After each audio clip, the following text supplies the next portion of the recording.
Was the fourth, which nursing intervention is important for the nurse to perform first. A. Remove wet blankets. B. Assess Apgar's score. C.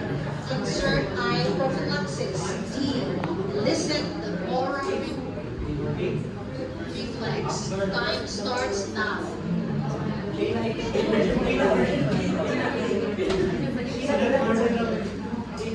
Napaka-load.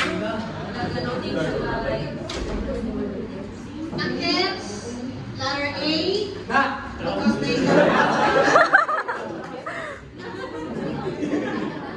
Loading.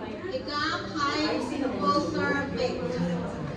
USLS wrong. Visayas correct. And University of San Agustin wrong.